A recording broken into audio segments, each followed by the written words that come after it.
김태수는 알람 소리에 눈을 뜨며 하루를 시작했다. 38살, 중견기업, 대한산업의 과장으로 일하는 평범한 직장인이었다. 원룸 오피스텔에서 혼자 살며 매일 똑같은 루틴을 반복하는 것이 그의 일상이었다.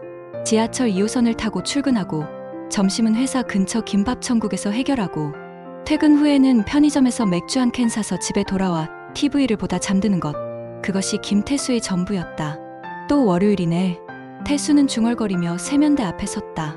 거울 속 자신의 모습을 보니 어느새 눈가에 주름이 생기기 시작했다. 결혼은 언제 할지, 승진은 언제 될지, 내 집 마련은 언제나 가능할지, 그런 평범한 고민들이 머릿속을 맴돌았다. 회사에 도착하자 동료 박 대리가 커피를 들고 다가왔다. 태수 형, 오늘 김 부장님이 찾으시더라고요. 뭔가 중요한 일인 것 같던데. 김 부장님이? 무슨 일일까? 태수는 고개를 갸우뚱했다. 평소 그와 크게 일할 일이 없던 김 부장이 자신을 찾는다는 것이 의아했다. 김 부장의 사무실 문을 두드리자 무거운 목소리가 들려왔다. 들어와. 부장님, 저를 찾으셨다고 해서 왔습니다. 김 부장은 태수를 보더니 묵직한 표정으로 말했다. 태수씨, 앉아보세요. 오늘 좀 특별한 일이 있을 것 같습니다. 특별한 일이요? 방금 전에 우리 회사 대표님한테 전화가 왔는데 김정우 회장님 측에서 태수씨를 지명해서 만나고 싶다고 하시더군요. 태수는 순간 어리둥절했다. 김정우 회장이요? 그 유명한... 맞습니다. 대한민국 재계 1위 정우그룹의 김정우 회장 말입니다. 근데 왜 태수씨를 찾으시는지 모르겠네요. 태수의 머릿속이 하얘졌다. 김정우 회장이라면 매일 경제 뉴스에 나오는 그 유명한 인물 아닌가. 재벌 1세대의 전설적인 인물로 맨손으로 일어나 대한민국 최고의 기업 집단을 건설한 경영의 신이라 불리는 사람이었다. 그런 사람이 왜 자신 같은 평범한 회사원을 찾는다는 것일까? 언제, 어디서 만나자고 하시나요? 오늘 오후 3시 정우그룹 본사 회장실로 오라고 하시네요. 태수씨, 혹시 김정우 회장님과 무슨 인연이라도 있나요? 태수는 고개를 저었다. 전혀 없습니다. 뉴스에서만 봤을 뿐이에요. 그날 오후 태수는 떨리는 마음으로 정우그룹 본사 건물 앞에 섰다. 63층짜리 초고층 빌딩이 하늘을 찌르듯 솟아 있었다. 로비에 들어서자 대리석으로 장식된 웅장한 공간이 펼쳐졌다. 이곳이 바로 대한민국 경제의 심장부구나 하는 생각이 들었다. 김태수 과장님이시죠? 정장을 입은 여성이 다가와 인사했다.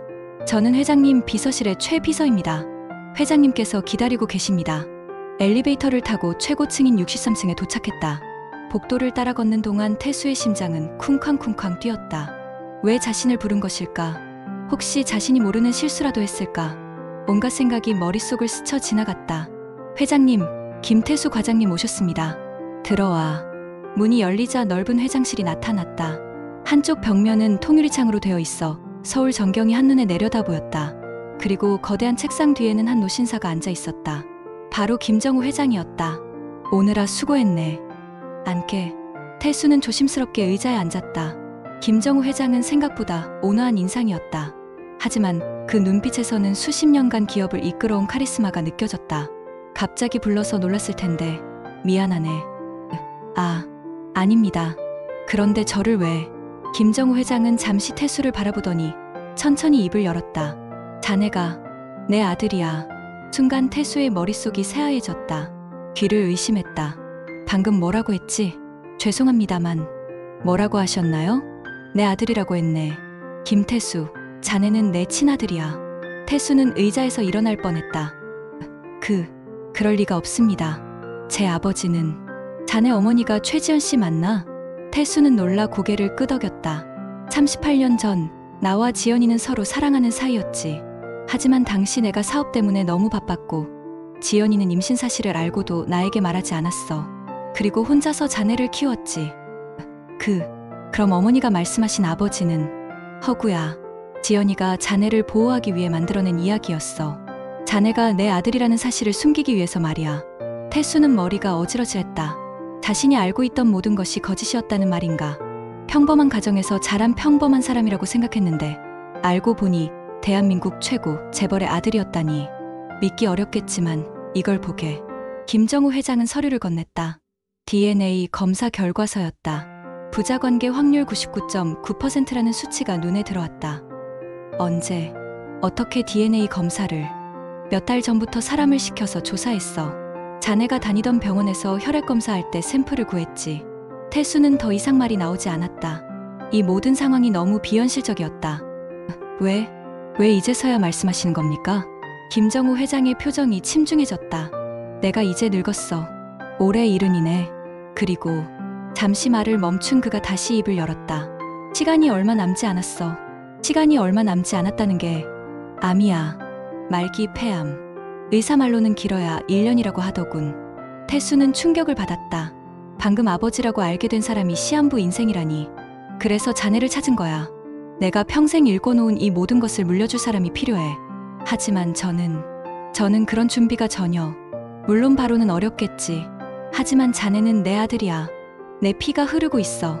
시간은 충분히 주겠네. 김정우 회장은 일어나 창가로 걸어갔다. 저 아래를 보게. 모든 건물, 모든 사업이 우리 것이야. 정우그룹은 단순한 기업이 아니네. 이 나라 경제의 뼈대야.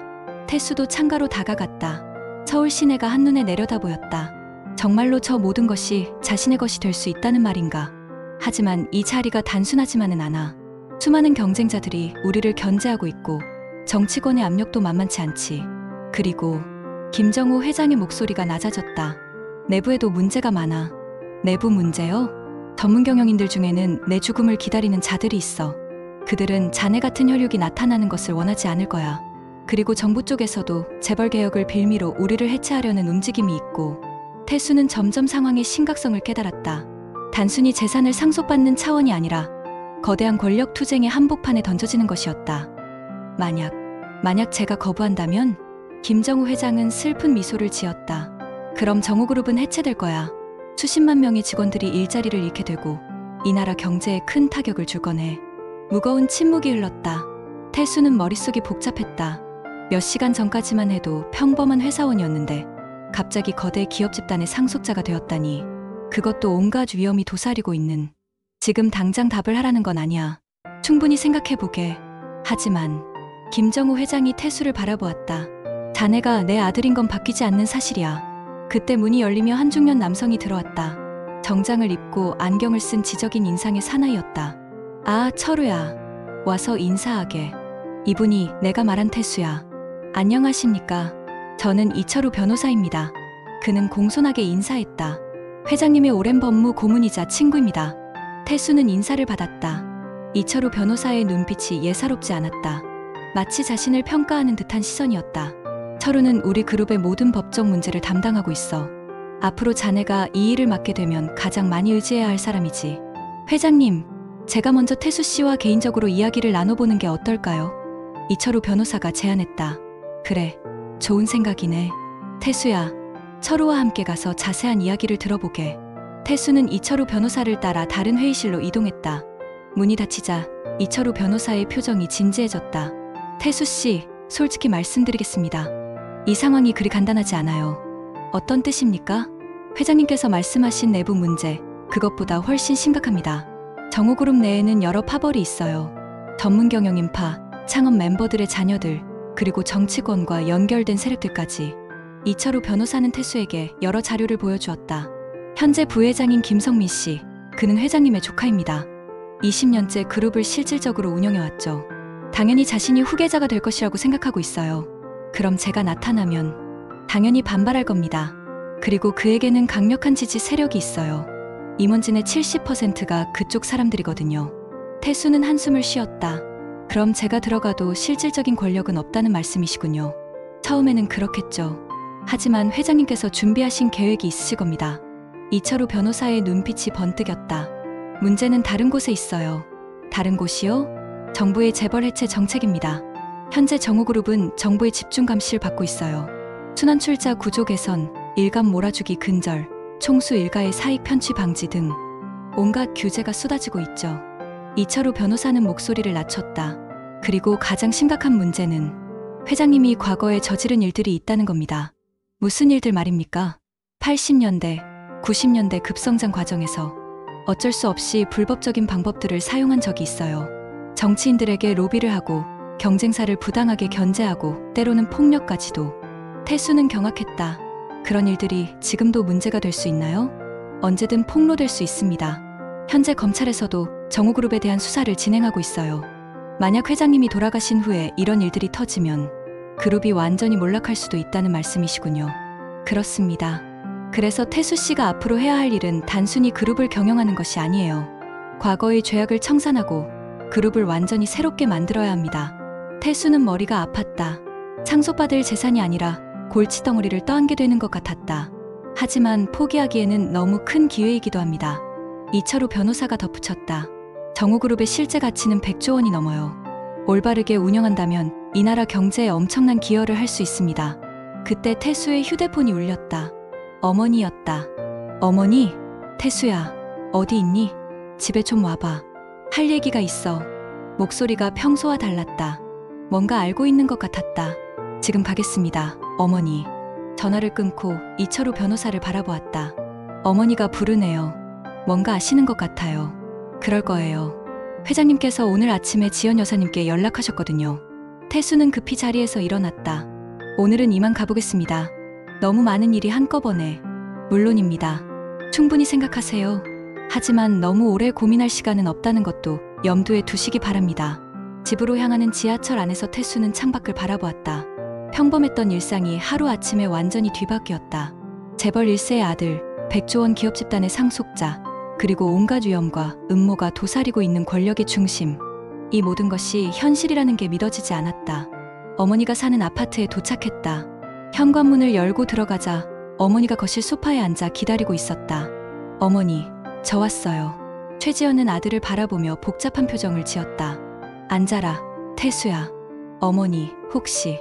그래, 다 들었다. 정우, 내 아버지가 연락했어. 드디어 모든 진실이 밝혀지는 순간이었다. 태수는 어머니 옆에 앉으며 조심스럽게 물었다. 왜 그동안 말씀 안 하셨어요? 최지연의 눈에 눈물이 맺혔다. 보호하고 싶었어. 내가 평범하게 자유롭게 살기를 원했거든. 자유롭게요? 재벌가의 아들로 산다는 것은 정말 힘든 일이야. 항상 감시받고 위험에 노출되고 진짜 친구가 누군지도 모르게 되지. 그래서 차라리... 어머니의 목소리가 떨렸다. 차라리 내가 모르고 사는 게 낫다고 생각했어. 그럼 아버지는 정말 제 존재를 몰랐던 건가요? 처음엔 그랬어. 내가 말하지 않았거든. 하지만 몇 년 전부터 알고 있었을 거야. 그 사람이 얼마나 정보력이 뛰어난데. 태수는 이해가 되지 않았다. 그럼 왜 이제까지? 아마 때를 기다렸던 것 같아. 자신의 죽음이 가까워지고 나서야. 최지연이 한숨을 쉬었다. 정우는 항상 그랬어. 모든 걸 계산하고 계획하는 사람이었지. 어머니와 아들은 한동안 말없이 앉아 있었다. 38년 동안 숨겨졌던 비밀이 마침내 드러났다. 태수야, 내가 어떤 선택을 하든 어머니는 지지할 거야. 하지만 최지연이 아들의 손을 잡았다. 조심해야 해. 그 세계는 정말 무섭거든. 태수는 고개를 끄덕였다. 오늘 하루 동안 들은 이야기들을 종합해보면 앞으로의 길이 결코 순탄하지 않을 것 같았다. 그날 밤 태수는 잠들지 못했다. 창밖으로 보이는 도시의 불빛들이 평소와 다르게 보였다. 어쩌면 저 모든 것이 자신과 관련된 것일 수도 있다는 생각이 들었다. 휴대폰에 문자가 왔다. 김정우 회장이었다. 충분히 생각해보게. 하지만 너무 늦지는 말게. 우리에게 시간이 많지 않아. 태수는 문자를 읽고 또 읽었다. 인생의 가장 큰 선택의 순간이 다가오고 있었다. 평범한 삶을 계속 살 것인가? 아니면 위험하지만 거대한 권력의 세계로 뛰어들 것인가? 창밖에서 새벽이 밝아오고 있었다. 새로운 하루가 시작되고 있었고 그의 인생도 완전히 새로운 국면을 맞이하고 있었다. 일주일이 지났다. 김태수는 그 사이 정상적인 생활을 할 수 없었다. 회사에서는 일에 집중할 수 없었고 집에서는 잠을 이룰 수 없었다. 머릿속은 온통 김정우 회장의 말들로 가득했다. 내 아들, 1년 시한부, 100조 원 기업 집단. 이 모든 것이 현실이라는 게 여전히 믿어지지 않았다. 동료들도 태수의 변화를 눈치챘다. 평소 성실하고 꼼꼼했던 그가 자꾸 실수를 하고 멍하니 있는 시간이 많아졌던 것이다. 태수 형, 요즘 왜 그래요? 무슨 일 있어요?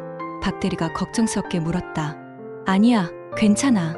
태수는 애써 웃으며 답했지만 속마음은 복잡했다.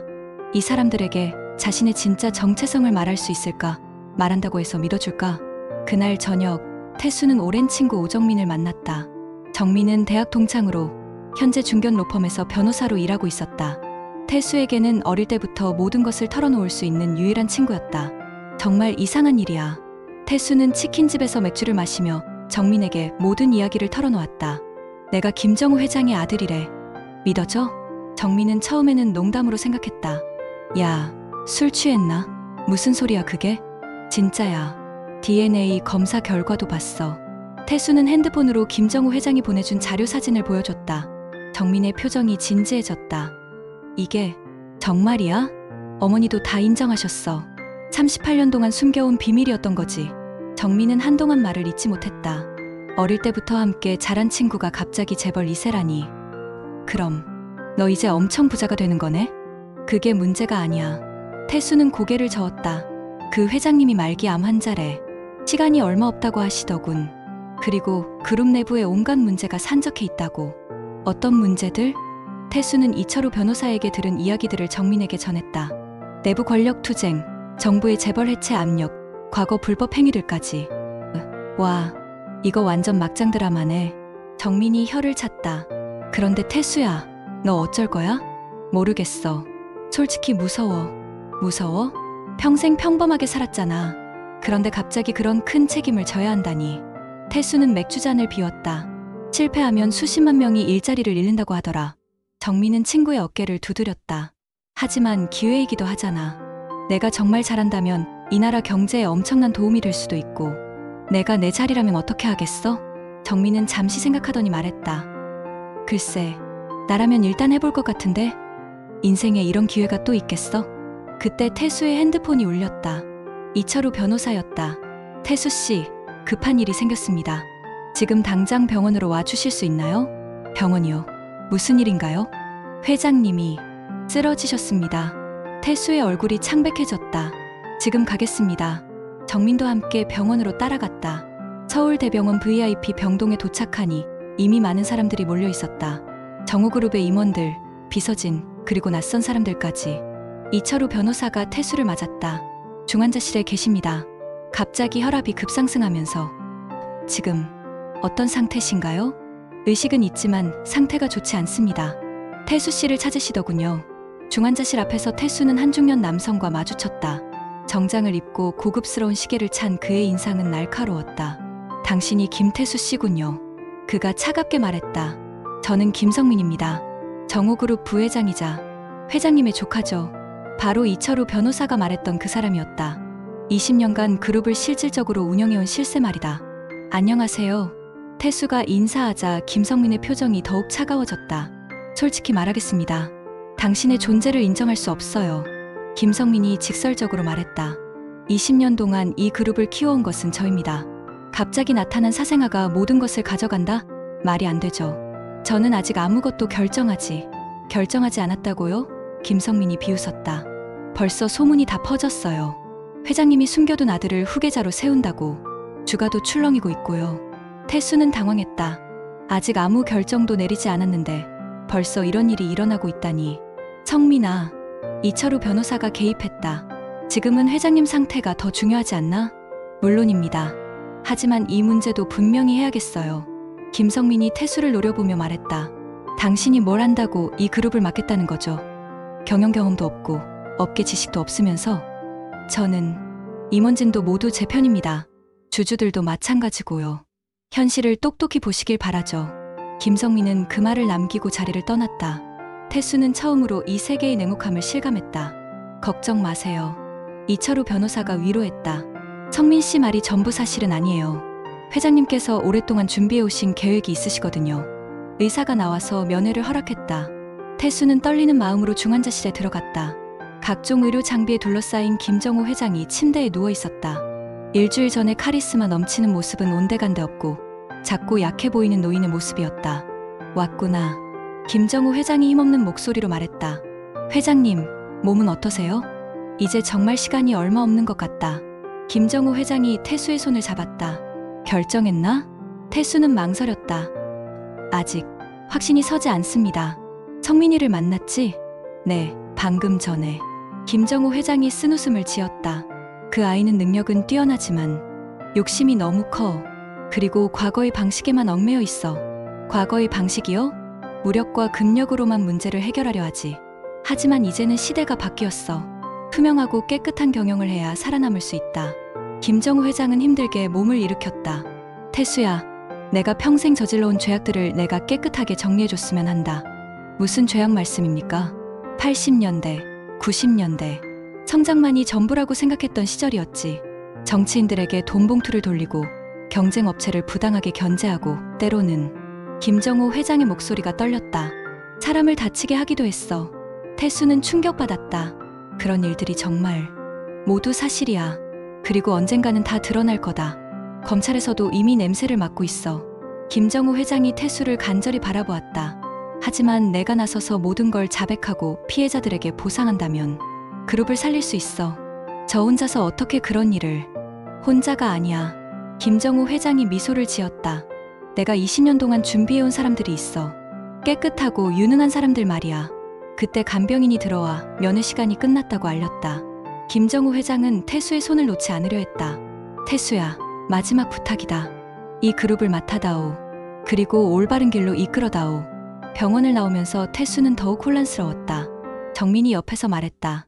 태수야, 이제 정말 결정해야 할 때가 온 것 같은데. 하지만 김성민 부회장 말도 맞잖아. 나는 정말 아무것도 모르는데. 그럼 배우면 되잖아. 그리고 정민이 태수를 바라보았다. 내가 정말 그 회장님 아들이라면 분명 그런 능력이 있을 거야. 그날 밤 태수는 또다시 잠들 수 없었다. 김정호 회장의 절실한 눈빛이 계속 떠올랐다. 그리고 김성민 부회장의 차가운 시선도. 다음 날 아침 태수는 회사에 사표를 냈다. 동료들은 모두 놀랐다. 태수 형, 왜 갑자기 이직하는 거예요? 응, 좀 다른 일을 해보려고. 사표를 낸 후 태수는 김정호 회장에게 전화를 걸었다. 회장님, 저입니다. 태수야, 어떻게 된 거냐? 결정했습니다. 맡겠습니다.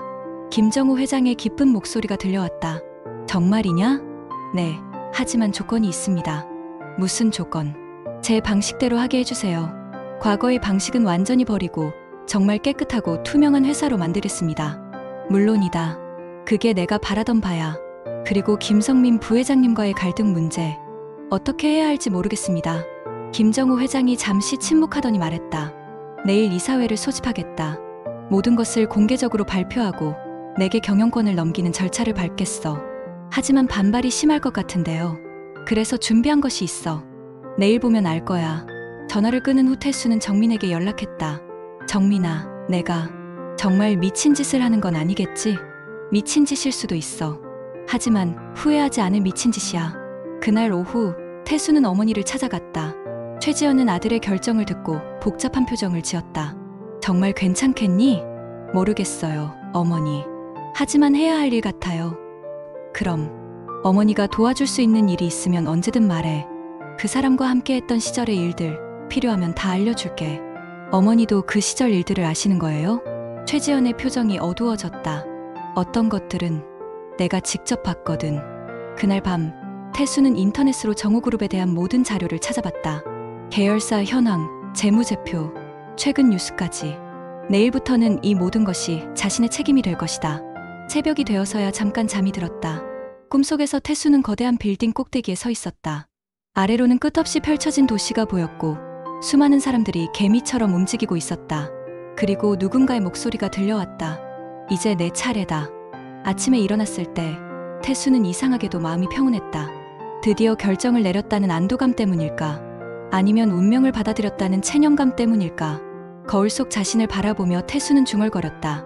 김태수, 오늘부터 너는 더 이상 평범한 사람이 아니야. 그리고 정우그룹 본사로 향하는 택시에 올랐다. 창밖으로 스쳐 지나가는 서울의 풍경이 어제와는 다르게 보였다. 이제 이 모든 것이 자신과 직간접적으로 연결되어 있다는 생각이 들었다. 오늘 이사회에서 무슨 일이 일어날까? 김성민 부회장은 어떤 반응을 보일까? 그리고 자신은 정말로 이 거대한 조직을 이끌 수 있을까? 태수의 새로운 인생이 본격적으로 시작되려 하고 있었다. 정우그룹 본사 45층 대회의실. 평소 조용했던 이곳이 오늘은 긴장감으로 가득 차 있었다. 길다란 타원형 테이블 주위로 정우그룹의 핵심 인사들이 하나둘 자리를 잡고 있었다. 모든 계열사 대표이사들과 사회이사, 그리고 주요 주주들까지 총 20명의 이사회 멤버들이 모였다. 김태수는 회의실 입구에서 잠시 망설였다. 평생 이런 자리에 앉아본 적이 없었다. 며칠 전까지만 해도 평범한 회사원이었는데 이제 이 모든 사람들 앞에서 자신의 정체성을 밝히고 경영권 승계를 발표해야 한다니. 태수 씨, 들어가시죠. 이철우 변호사가 뒤에서 격려했다. 문이 열리자 회의실 안의 모든 시선이 태수에게 집중되었다. 대부분 호기심 어린 눈빛이었지만 몇몇은 명백히 적대적이었다. 특히 김성민 부회장의 표정은 차가웠다. 김정우 회장은 상석에 앉아 있었다. 어제 중환자실에서 봤던 것보다는 나아 보였지만 여전히 많이 쇠약해진 모습이었다. 모두들 바쁜 중에 참석해 주셔서 감사합니다. 김정우 회장이 입을 열었다. 오늘 이 자리를 마련한 것은 매우 중요한 발표를 하기 위해서입니다. 회의실이 더욱 조용해졌다. 모든 사람들이 숨을 죽이고 기다리고 있었다. 여러분도 알다시피 제 건강이 좋지 않습니다. 의사들은 시간이 많지 않다고 합니다. 김정우 회장의 목소리가 떨렸다. 그래서 후계 구조를 명확히 해야겠다고 판단했습니다. 김성민 부회장이 몸을 앞으로 기울였다. 드디어 자신이 공식적으로 후계자로 지명되는 순간이라고 생각한 것 같았다. 하지만 그 전에 여러분께 고백해야 할 일이 있습니다. 김정우 회장이 태수를 바라보았다. 이분은 김태수 씨입니다. 그리고 잠시 침묵이 흘렀다. 제 아들입니다. 회의실이 순간 술렁거렸다. 몇몇 이사들은 서로 얼굴을 마주보며 당황했다. 김성민 부회장의 얼굴은 창백해졌다. 38년 전 제가 젊었을 때의 일입니다. 그때는 제가 사업에만 매달려 있어서 태수의 어머니와 제대로 된 관계를 유지하지 못했습니다. 김정우 회장의 목소리에 후회가 묻어났다. 그 결과 태수는 제가 누군지도 모르고 평범한 가정에서 자랐습니다. 정호화학 대표이사 박상우가 손을 들었다. 회장님, 그럼 DNA 검사 같은 건? 물론 했습니다. 이철우 변호사가 서류를 꺼냈다. 부자관계 확률 99.9%입니다. 의심의 여지가 없습니다. 김성민 부회장이 자리에서 일어났다. 잠깐만요, 회장님. 설령 그분이 정말 아들이라고 해도 갑자기 경영권을 넘긴다는 건 말이 안 되지 않습니까? 성민이 말이 맞습니다. 정호건설 대표 이진수도 거들었다. 경영 경험도 없고 업계에 대한 이해도 부족한 상황에서 그래서 준비를 했습니다. 김정우 회장이 미소를 지었다. 태수 씨를 도와줄 사람들을 말이죠. 그때 회의실 문이 열리며 세 사람이 들어왔다. 태수도 처음 보는 얼굴들이었다. 소개하겠습니다. 정민호 전 기획재정부 차관, 최영수 전 삼성전자 부사장, 그리고 강혜진 전 골드만삭스 상무입니다. 세 사람은 각각 인사를 했다. 모두 화려한 경력의 소유자들이었다. 이분들이 앞으로 태수를 도와 그룹을 새롭게 혁신해 나갈 것입니다. 김정우 회장이 설명했다. 김성민 부회장이 격하게 반응했다. 회장님, 이건 말이 안 됩니다. 20년 동안 이 그룹을 키워온 건 저입니다. 임직원들도 주주들도 모두 제가 후계자라고 생각하고 있어요. 성민아, 내 노고는 잘 알고 있어. 하지만 김정우 회장의 표정이 진지해졌다. 이 그룹이 살아남으려면 변화가 필요해. 과거의 방식으로는 더 이상 안 돼. 과거의 방식이라뇨? 너도 알고 있잖아. 우리가 지금까지 해온 일들. 정치권 로비, 불법 거래, 경쟁사 견제. 김정우 회장의 목소리가 낮아졌다. 모두 드러날 날이 올 거야. 회의실이 다시 술렁거렸다. 몇몇 이사들은 불안한 표정을 지었다. 김성민 부회장이 자리를 박차고 일어났다. 그럼 그 모든 책임을 저한테만 떠넘기시는 겁니까? 회장님 지시에 따라 한 일들인데 그래서 이렇게 하는 거야. 김정우 회장이 태수를 바라보았다. 태수가 모든 걸 깨끗하게 정리할 거야. 과거의 잘못된 일들을 바로잡고 피해자들에게 보상하고 완전히 새로운 그룹으로 만들 거야. 태수는 이제야 아버지의 진짜 계획을 깨달았다. 단순히 경영권을 넘기는 게 아니라 자신을 통해 그룹의 완전한 혁신을 이루려는 것이었다. 하지만 저는 태수가 조심스럽게 입을 열었다. 아직 모르는 게 너무 많습니다. 정말로 이런 큰 책임을 질 수 있을지. 정민호 전 차관이 나섰다. 태수 씨를 도와드리겠습니다. 저희 3명이 각각 전략기획, 사업운영, 재무관리를 담당하겠습니다. 그리고 무엇보다 김정우 회장이 모든 이사들을 둘러보았다. 우리에게 시간이 많지 않아요. 이미 검찰에서 우리 그룹에 대한 수사에 착수했습니다. 이 말에 회의실이 다시 한번 술렁거렸다. 몇몇 이사들은 명백히 당황한 표정이었다. 언론에도 흘러나가기 시작했어요. 이철우 변호사가 태블릿을 켰다. 오늘 아침 경제신문들을 보세요. 대형 스크린에 신문 헤드라인들이 나타났다. 정호그룹 비리 의혹 수사, 재벌 총수 일가의 불법 승계, 정치권 로비 의혹 제기 등등. 김성민 부회장의 얼굴이 더욱 창백해졌다. 이건 언제부터? 한 달 전부터 본격적으로 시작됐어요. 김정우 회장이 답했다. 그래서 더 이상 미룰 수 없었던 거죠. 태수가 손을 들었다. 그럼 제가 맡게 되면 이 모든 문제들과 정면으로 맞서야 한다는 말씀이신가요? 그렇습니다. 김정우 회장이 단호하게 답했다. 하지만 피하려고 해서는 안 됩니다. 정면으로 맞서서 우리가 먼저 모든 걸 털어놓고 바로잡아야 해요. 정우유통 대표 문기철이 의문을 제기했다. 하지만 그럼 그룹이 완전히 무너질 수도 있지 않습니까? 무너질 수도 있습니다. 최영수 전 부사장이 답했다. 하지만 지금처럼 계속 숨기고 있으면 더 큰 타격을 받을 것입니다. 차라리 우리가 먼저 나서서 투명하게 공개하고 개혁하는 게 나아요. 김성민 부회장이 다시 자리에 앉으며 말했다. 좋습니다. 설령 태수 씨가 회장님의 아들이라고 해도 이사회의 승인 없이는 경영권 이양이 불가능합니다. 맞습니다. 김정우 회장이 고개를 끄덕였다. 그래서 지금 투표를 하려고 합니다. 이철우 변호사가 투표용지를 나눠주었다. 찬성과 반대, 두 개의 선택지가 있었다. 투표 전에 한 말씀 드리겠습니다. 태수가 일어났다. 저는 이 자리가 부담스럽습니다. 솔직히 말해서 무서워요. 하지만 잠시 멈춘 그가 다시 입을 열었다. 만약 제가 이 일을 맡게 된다면 정말로 모든 걸 바꿔보겠습니다. 어떻게 바꾸시겠다는 겁니까? 정우중공업 대표 서동민이 물었다. 첫째, 모든 불법적인 관행을 즉시 중단하겠습니다. 둘째, 과거의 잘못에 대해서는 적극적으로 사과하고 보상하겠습니다. 셋째, 완전히 투명한 경영 체계를 구축하겠습니다. 그런 이상적인 이야기는 누구나 할 수 있어요. 김성민 부회장이 비판했다. 구체적인 계획은 있습니까? 태수는 잠시 망설이더니 결연한 표정으로 말했다. 저는 필요하다면 감옥에 갈 각오도 되어 있습니다. 회의실이 순간 조용해졌다. 과거의 잘못을 덮으려 하지 않고 모든 책임을 지겠다는 말씀입니다. 그것이 이 그룹이 다시 태어나는 유일한 길이라고 생각합니다. 강혜진 전 상무가 거들었다. 실제로 해외 사례를 보면 투명한 경영으로 전환한 기업들이 오히려 더 큰 성장을 이뤘습니다. 단기적으로는 어려워도 장기적으로는 더 건강한 기업이 될 수 있어요. 투표가 시작되었다. 20명의 이사들이 하나씩 투표용지에 표시를 하고 투표함에 넣었다. 긴장감이 회의실을 가득 메웠다. 개표 결과는 12대 8이었다. 찬성이 과반수를 넘겼다. 김성민 부회장이 충격을 받은 표정으로 물었다. 누가 찬성표를 던진 겁니까?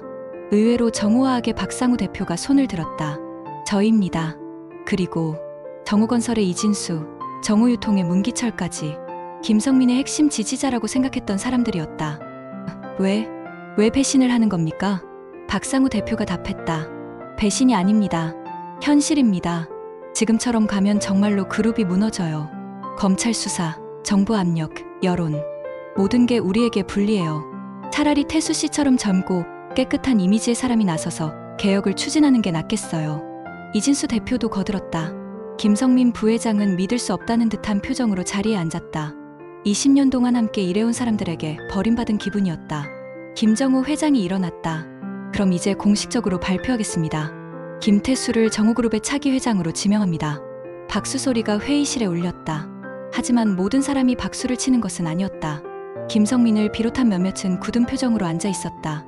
하지만 김정우 회장이 다시 입을 열었다. 정식 취임은 1개월 후로 합니다. 그 사이 태수가 준비할 시간을 주겠습니다. 회의가 끝난 후 김성민 부회장이 태수에게 다가왔다. 축하합니다. 회장님. 차가운 목소리였다. 성민 형님. 태수가 조심스럽게 말했다. 저는 형님의 도움이 필요합니다. 20년간의 경험과 노하우를 무시할 수는 없어요. 도움이요? 김성민이 비웃었다. 제가 왜 당신을 도와야 합니까? 그룹을 위해서입니다. 그룹을 위해서라. 김성민이 잠시 생각하더니 말했다. 좋습니다. 하지만 조건이 있어요. 무슨 조건입니까? 3개월 안에 성과를 보여주세요. 주가도 실적도 모든 면에서. 만약 실패하면 김성민의 눈빛이 차가워졌다. 가만히 있지 않겠습니다. 그 말을 남기고 김성민은 회의실을 떠났다. 그의 지지자들도 따라서 나갔다. 태수는 빈 회의실에 홀로 남았다. 드디어 정우그룹의 차기 회장이 되었지만 앞으로의 길이 순탄하지 않을 것 같았다. 이철우 변호사가 다가왔다. 첫 관문은 넘었군요. 하지만 진짜 시험은 이제부터겠죠? 맞습니다. 성민 씨는 쉽게 포기하지 않을 겁니다. 그리고 검찰 수사도 본격화될 거고요. 정민호 전 차관이 다가와서 말했다. 태수 씨, 우선 내일부터 집중 교육을 시작하죠. 1개월 안에 최대한 많은 것을 배워야 합니다. 어떤 것들을 배워야 할까요? 그룹의 사업 구조, 재무 상황, 인사 시스템, 그리고 가장 중요한 건 정민호의 표정이 진지해졌다. 과거에 저질러진 일들의 전무입니다. 태수는 고개를 끄덕였다. 이제 정말 거대한 짐을 짊어진 기분이었다. 그날 저녁 집에 돌아간 태수는 오정민에게 전화를 걸었다. 정민아, 나 드디어 했어. 정말 이사회에서 통과됐어? 응, 12대 8로. 와, 축하해. 이제 정말 재벌 2세네? 하지만 태수의 목소리에는 기쁨보다는 걱정이 더 묻어 있었다. 무서워, 정민아. 정말로 내가 할 수 있을까? 할 수 있을 거야. 그리고 설령 실패해도 후회하지는 않을 거야. 전화를 끊고 태수는 창밖을 바라보았다. 서울의 야경이 평소와 다르게 보였다. 이제 저 불빛들 중 상당 부분이 자신의 책임이라는 생각이 들었다. 내일부터 1개월간의 집중 교육이 시작된다. 그리고 그 후에는 정말로 정우그룹을 이끌어가야 한다. 과연 자신이 이 무거운 짐을 감당할 수 있을까? 하지만 이미 돌아갈 길은 없었다. 앞으로 나아갈 수밖에. 태수는 다짐했다. 아버지의 기대를 저버리지 않겠다. 그리고 이 그룹을 정말로 새롭게 만들어 보겠다. 새로운 전쟁이 시작되었다. 이사회 통과 다음 날, 태수는 새벽 6시에 정우그룹 본사에 나왔다. 아직 대부분의 직원들이 출근하기 전 시간이었지만 45층 전략기획실에는 이미 불이 켜져 있었다. 일찍 오셨네요. 정민호 전 차관이 커피를 들고 맞았다. 준비됐습니까? 최대한 준비하려고 합니다. 태수는 긴장된 목소리로 답했다. 좋습니다. 그럼 시작해볼까요? 회의실에는 거대한 화이트보드와 각종 자료들이 준비되어 있었다. 최영수 전 부사장과 강혜진 전 상무도 이미 자리를 잡고 있었다. 우선 정우그룹의 전체 구조부터 파악해야겠습니다. 정민호가 스크린을 켰다. 현재 계열사가 총 47개, 직원 수는 15만 명입니다. 복잡한 조직도가 스크린에 나타났다. 건설, 화학, 중공업, 유통, 금융, IT까지 다양한 분야에 걸쳐 있었다. 매출액은 연간 120조 원, 자산 총액은 200조 원입니다. 강혜진이 재무 자료를 설명했다. 하지만 부채 비율이 300%를 넘어서 재무 구조가 불안정한 상태예요. 태수는 어지러웠다. 숫자들이 너무 커서 실감이 나지 않았다. 부채 비율 300%라는 게 얼마나 위험한 수준인가요? 일반적으로 200%를 넘으면 경고 단계입니다. 300%면 언제 무너져도 이상하지 않은 상황이에요. 최영수가 심각한 표정으로 말했다. 그럼 왜 지금까지? 차입 경영이었죠. 빚을 내서 사업을 확장하고 그 수익으로 다시 빚을 갚는. 그런데 최근 금리가 오르면서 이자 부담이 급증했어요. 태수는 머리가 아팠다. 경영권을 물려받는 게 아니라 시한폭탄을 떠안은 기분이었다. 더 심각한 문제가 있어요. 정민호의 표정이 어두워졌다. 순환출자 구조 때문에 계열사들이 서로 얽혀 있어서 하나가 무너지면 도미노처럼 전체가 무너질 수 있어요. 그때 이철우 변호사가 급하게 들어왔다. 태수 씨, 큰일입니다. 무슨 일이에요? 검찰에서 영장을 발부했어요. 회장님을 상대로. 모든 사람들이 긴장했다. 무슨 혐의입니까? 정민호가 물었다. 배임, 횡령, 정치자금법 위반. 여러 가지예요. 그리고 이철우 변호사가 망설이더니 말했다. 김성민 부회장도 포함되어 있어요. 태수는 충격을 받았다. 그럼 지금 당장. 아직 체포영장은 아니고 소환영장이에요. 하지만 조만간 구속영장도 나올 가능성이 높아요. 아버지는, 회장님은 어디 계세요? 병원에 입원해 계시죠. 건강 상태 때문에 일단 출석을 연기했지만 오래 버틸 수는 없을 거예요. 그때 태수의 휴대폰이 울렸다. 김성민 부회장이었다. 태수 씨, 만나서 이야기합시다. 지금요? 지금 당장. 급한 일이에요. 1시간 후, 태수는 정우그룹 근처의 한 조용한 찻집에서 김성민 부회장을 만났다. 그의 얼굴에는 초조함이 역력했다. 상황이 심각해졌어요. 김성민이 바로 본론을 꺼냈다. 검찰 수사 말씀이시죠? 그뿐만이 아니에요. 이미 언론에도 흘러나갔고 주가는 하락세고 거래처에서도 계약을 재검토하겠다고 나서고 있어요. 태수는 상황의 심각성을 깨달았다. 그럼 어떻게 해야 할까요?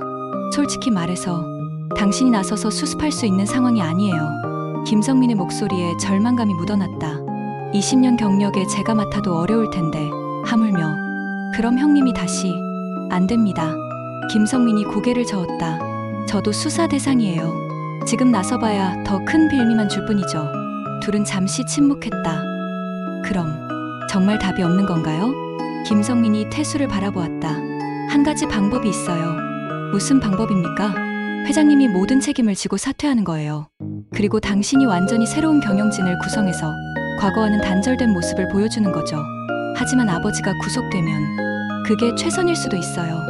오히려 그래야 그룹이 살 수 있어요. 김성민의 말에는 절박함이 있었다. 태수는 마음이 복잡했다. 겨우 아버지를 알게 되었는데 벌써 이별해야 한다는 말인가. 그런데 김성민이 다시 입을 열었다. 제가 왜 이런 말을 하는 줄 아세요? 모르겠습니다. 이 그룹이 무너지면 15만 명의 직원들이 일자리를 잃어요. 그들의 가족까지 생각하면 50만 명이 넘는 사람들이 피해를 봐요. 김성민의 눈에 눈물이 맺혔다. 저는 그들을 위해서라도 이 그룹을 살려야 한다고 생각해요. 태수는 김성민의 진심을 느꼈다. 권력욕이 아니라 책임감에서 나오는 말이었다. 형님, 저를 도와주실 수 있나요? 김성민이 잠시 망설이더니 대답했다. 조건이 있어요. 말씀하세요. 제가 부회장직을 유지할 수 있게 해주세요. 명목상이라도. 그래야 제 라인의 사람들을 안정시킬 수 있어요. 물론입니다. 그리고 성급한 개혁보다는 단계적으로 접근하세요. 한꺼번에 모든 걸 바꾸려다가는 오히려 더 큰 혼란만 올 수 있어요. 태수는 고개를 끄덕였다. 김성민의 조언이 현실적으로 들렸다. 그날 오후 태수는 병원을 찾았다. 김정우 회장은 침대에 누워 뉴스를 보고 있었다. 정우그룹 관련 기사들이 연일 쏟아지고 있었다. 아버지, 왔구나. 상황이 좀 어려워졌구나. 네, 검찰에서. 알고 있어. 이철우가 다 보고했어. 김정우 회장이 리모컨으로 TV를 껐다. 태수야, 미안하다. 왜 미안하세요? 너에게 너무 큰 짐을 떠넘긴 것 같아서. 원래는 좀 더 시간을 두고 천천히 준비시키려 했는데. 태수는 아버지의 손을 잡았다. 괜찮아요. 제가 감당해 볼게요. 하지만 쉽지 않을 거야. 검찰 수사, 언론의 시선, 내부 반발. 모든 게 내 앞을 막을 거야. 그래도 해보겠습니다. 아버지가 평생 읽어놓은 걸 그냥 무너뜨릴 순 없어요. 김정우 회장이 약한 미소를 지었다. 고마워, 아들아. 그때 이철우 변호사가 들어왔다. 회장님, 결정하셔야 할 일이 있어요. 무슨 일인가? 검찰에서 자진 출두를 요구하고 있어요. 내일까지 응하지 않으면 강제 구속할 거라고. 김정우 회장이 잠시 생각하더니 말했다. 알겠어. 내일 출두하겠어. 하지만 회장님 건강 상태가. 괜찮아. 어차피 피할 수 없는 일이야. 태수는 안타까웠다. 다른 방법은 없을까요? 없어. 김정우 회장이 단호하게 말했다. 오히려 내가 빨리 책임지는 게 그룹에는 도움이 될 거야. 그날 밤 태수는 잠들 수 없었다. 내일이면 아버지가 검찰에 출두하고 자신은 정말로 혼자서 이 거대한 그룹을 이끌어가야 한다. 다음 날 아침 김정우 회장이 검찰청 앞에 나타났을 때 수백 명의 기자들이 몰려들었다. 플래시가 터지고 질문이 쏟아졌다. 과거 정치권 로비에 대해 어떻게 생각하십니까? 후계 구조 논란에 대한 입장은? 아들 김태수 씨의 경영 능력을 신뢰하십니까? 김정우 회장은 모든 질문에 수사에 성실히 임하겠습니다는 말만 반복했다. 그 모습을 사무실에서 지켜본 태수는 가슴이 아팠다. 평생 대한민국 경제를 이끌어온 사람이 저렇게 초라한 모습이 되다니. 이제 정말 시작이에요. 정민호가 옆에서 말했다. 네, 회장님이 수사를 받는 동안 당신이 그룹을 안정시켜야 해요. 주가 폭락을 막고 거래처들을 설득하고 직원들의 불안감을 해소시켜야 해요. 태수는 부담감을 느꼈다. 제가 정말 할 수 있을까요? 할 수 있어요. 아니, 해야 해요. 최영수가 거들었다. 15만 명의 직원들이 당신을 믿고 있어요. 그때 비서가 들어와서 급하게 말했다. 회장님, 큰일입니다. 무슨 일입니까? 정우건설 협력업체들이 대금 지급을 요구하며 공사 중단을 선언했어요. 그리고 정우화학 고객사들도 계약 해지를 통보해왔고요. 태수의 얼굴이 창백해졌다. 도미노가 무너지기 시작했다. 지금 당장 대책회의를 소집하세요. 태수가 결단을 내렸다. 1시간 후 각 계열사 대표들이 긴급회의에 모였다. 모든 사람들의 표정이 어두웠다. 현재 상황을 정리해보겠습니다. 정민호가 보고를 시작했다. 정우건설은 7개 현장에서 공사가 중단됐고 정우화학은 주요 고객사 3곳이 계약을 해지했습니다. 정우유통은 납품업체들이 외상거래를 거부하고 있고 주가는 어떻습니까? 태수가 물었다. 이틀 연속 하한가예요. 벌써 30% 넘게 떨어졌어요. 강혜진이 답했다. 은행에서는 어떤 반응입니까? 대출 연장을 거부하고 있어요. 심지어 기존 대출의 조기 상환을 요구하는 곳도 있고요. 태수는 상황이 생각보다 훨씬 심각하다는 것을 깨달았다. 이대로 가면 정말로 그룹이 무너질 수도 있었다. 우선 가장 시급한 것부터 해결합시다. 태수가 말했다. 협력업체들의 대금 지급부터 시작해서. 하지만 현금이 부족해요. 정호건설 대표 이진수가 말했다. 은행에서 대출을 끊었는데 어디서 돈을 구합니까? 그때 김성민 부회장이 입을 열었다. 제가 개인적으로 알고 있는 투자회사가 있어요. 거기서 단기 자금을 조달할 수 있을 것 같은데 조건이 어떻게 됩니까? 금리가 좀 높긴 하지만 지금 상황에서는 어쩔 수 없죠. 태수는 고민했다. 고금리 대출은 장기적으로 더 큰 부담이 될 수 있었다. 다른 방법은 없을까요? 자산 매각을 고려해 볼 수 있어요. 최영수가 제안했다. 수익성이 낮은 계열사들을 정리하면. 그럼 직원들은 어떻게 됩니까? 태수가 반문했다. 어쩔 수 없죠. 전체가 무너지는 것보다는. 태수는 딜레마에 빠졌다. 직원들을 구하자니 그룹이 위험해지고 그룹을 구하자니 직원들을 포기해야 했다. 그때 한 가지 아이디어가 떠올랐다. 언론에 직접 나가겠습니다. 언론에요? 네. 기자회견을 열어서 우리의 입장을 명확히 밝히고 개혁 의지를 보여주겠어요. 위험해요. 김성민이 말했다. 자칫 더 큰 논란을 불러올 수 있어요. 하지만 지금처럼 침묵하고 있으면 추측만 난무하잖아요. 차라리 우리가 먼저 나서서 솔직하게 이야기하는 게 낫지 않을까요? 정민호가 고개를 끄덕였다. 좋은 생각이에요. 하지만 신중하게 준비해야 해요. 내일 오후 2시로 기자회견을 잡아주세요. 태수가 결정했다. 회의가 끝난 후 태수는 혼자 남아서 창밖을 바라보았다. 내일 기자회견에서 무슨 말을 해야 할까? 과연 사람들이 자신을 믿어줄까? 그때 휴대폰에 문자가 왔다. 친구 오정민이었다. 뉴스 봤어. 힘내. 너라면 할 수 있어. 태수는 작은 위로를 받았다. 적어도 자신을 믿어주는 사람이 한 명은 있다는 것이 큰 힘이 되었다. 내일이면 정말로 첫 번째 시험대에 오르게 된다. 과연 이 위기를 극복할 수 있을까? 태수는 밤늦게까지 기자회견 준비에 매달렸다. 새로운 리더로서의 진짜 시험이 시작되려 하고 있었다. 기자회견 당일 오전, 정호그룹 본사 1층 로비는 그야말로 전쟁터였다. 전국의 주요 언론사 기자들이 몰려들었고 방송사 중계 차량들이 건물 앞 도로를 가득 메웠다. 경찰까지 출동해서 교통 통제를 할 정도였다. 김태수는 45층 회장실에서 창문을 통해 아래를 내려다보았다. 저 많은 사람들이 모두 자신을 보러 온 것이다. 며칠 전까지만 해도 아무도 몰랐던 평범한 직장인이었는데. 긴장되시죠? 정민호 전 차관이 다가와 말했다. 솔직히 많이 떨려요. 당연합니다. 하지만 기억하세요. 오늘이 정호그룹의 운명을 바꿀 수 있는 기회예요. 태수는 고개를 끄덕였다. 지난 밤 새벽까지 준비한 발표문을 다시 한번 훑어보았다.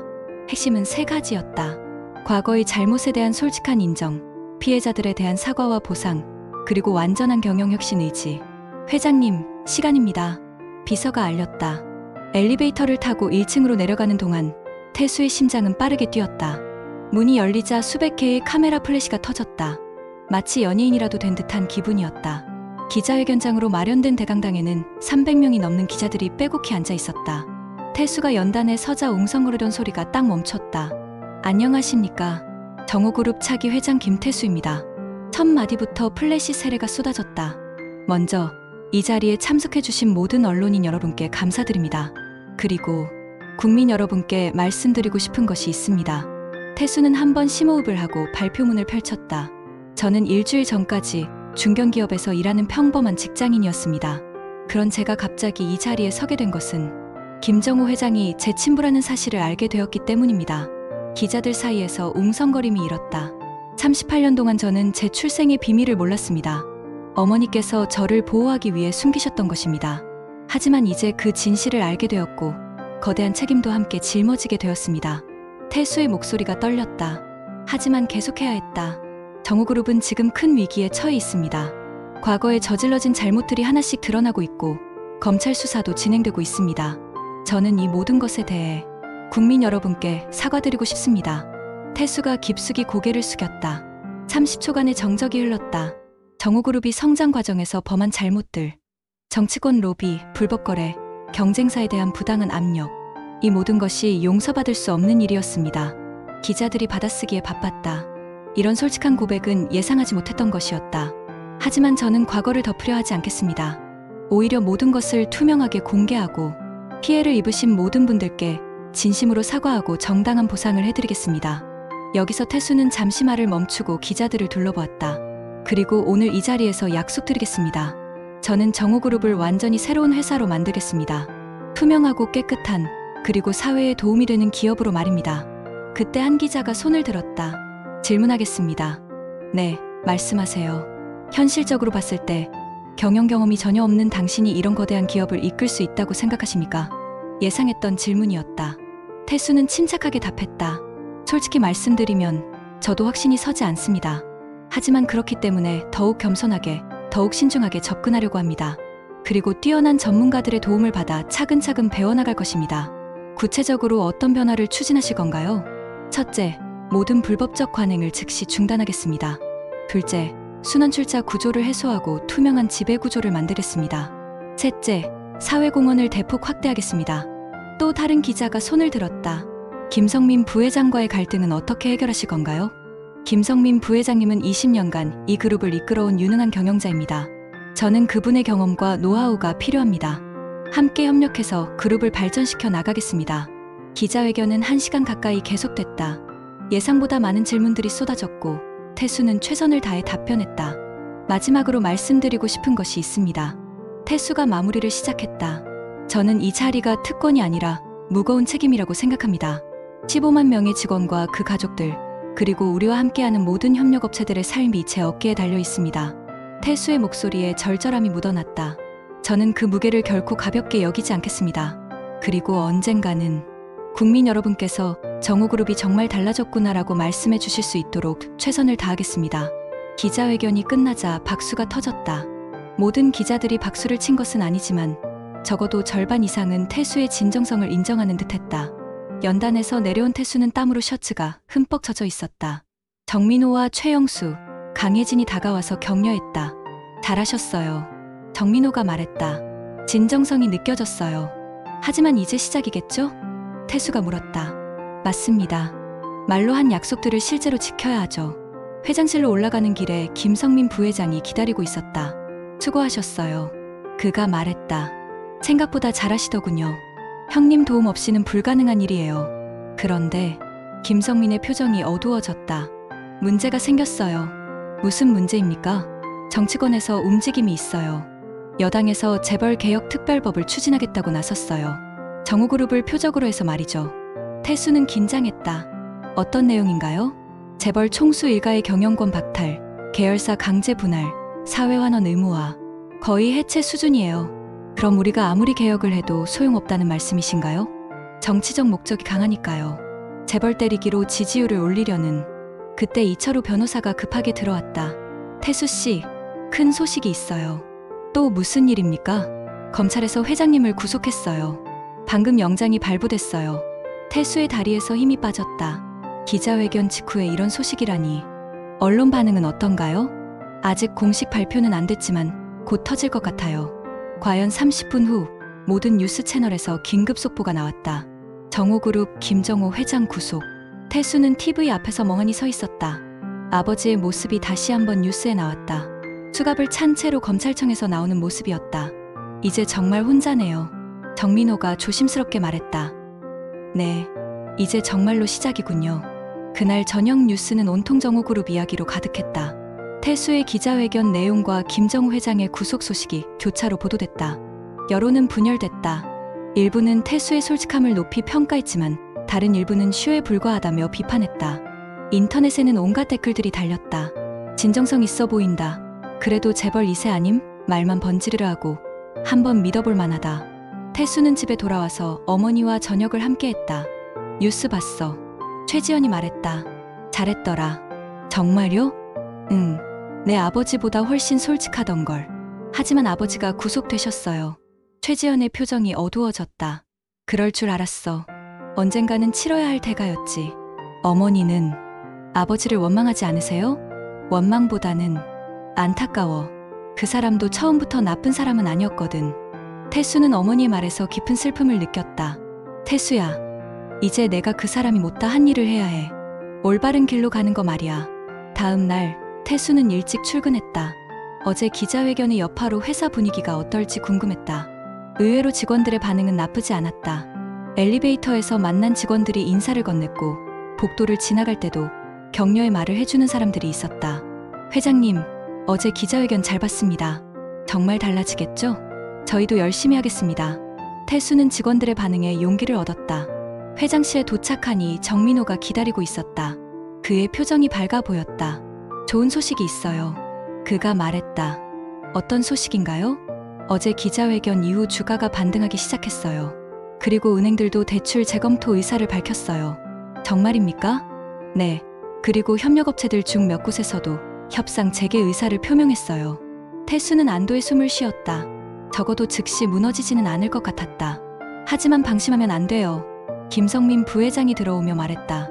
정치권의 압력은 계속될 거예요. 그리고 검찰 수사도 확대될 가능성이 높고요. 그럼 어떻게 해야 할까요? 우선 어제 약속한 것들을 하나씩 실천해 보여야 해요. 말만으로는 한계가 있어요. 태수는 고개를 끄덕였다. 어떤 것부터 시작할까요? 피해자 보상부터 시작하는 게 어떨까요? 강혜진이 제안했다. 과거 정호그룹의 잘못으로 피해를 본 중소기업들이나 개인들을 찾아서 보상해주는 거죠. 좋은 생각이네요. 하지만 어떻게 찾죠? 공개적으로 신고센터를 만들어서 접수받으면 돼요. 이철우 변호사가 말했다. 태수는 결정했다. 좋습니다. 내일부터 정호그룹 피해자 보상센터를 설치하겠습니다. 그때 비서가 들어와서 말했다. 회장님, 오정민 변호사님이 오셨는데요. 정민이가? 잠시 후 오정민이 들어왔다.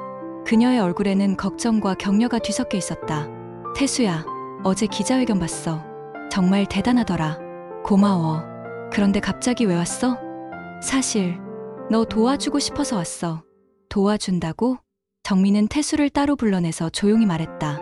내가 법무팀에 합류하고 싶어. 내가 혼자서 감당하기에는 너무 큰일이야. 태수는 감동받았다. 하지만 너는 지금 로펌에서 그만두기로 했어. 이런 기회가 또 있겠어. 그리고 정민이 웃었다. 어릴 때부터 너 뒷바라지하는 게 내 특기였잖아. 정민아, 정말 고마워. 하지만 쉽지 않을 거야. 알아. 각오하고 왔어. 그날 저녁, 태수는 처음으로 마음이 조금 가벼워졌다. 아버지는 구속됐지만 자신을 믿고 지지해주는 사람들이 있었다. 직원들, 전문가팀, 그리고 오랜 친구까지. 창밖을 바라보며 태수는 다짐했다. 이제 정말로 시작이야. 어제의 약속들을 하나씩 지켜보자. 정호그룹을 정말로 새로운 회사로 만들어보자. 하지만 그는 아직 몰랐다. 정치권에서 준비하고 있는 더 큰 파도를, 그리고 경쟁 재벌들이 이 기회를 놓치지 않으려 한다는 것을. 진짜 전쟁은 이제 시작이었다.